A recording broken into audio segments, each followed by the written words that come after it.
हे आता मी तुम्हाला सांगितलं. अ, अरविंद केजरीवाल सुरुवातीला माझ्याबरोबर आला, ते असं काम करण्यासाठी आला आणि ज्या दिवशी त्याने पक्ष काढला तेव्हापासून मी त्याला बाजूला केला.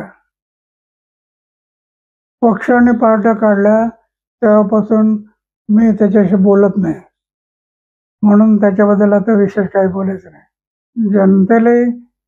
जनतेने उमेदवार पाहावा, शुद्ध आचार, शुद्ध विचार, जीवन निष्कलंक, जीवनात त्याग, अपमान पचवण्याची शक्ती, हे गुण ज्या उमेदवारामध्ये आहेत अशाच उमेदवाराला मतदान करा.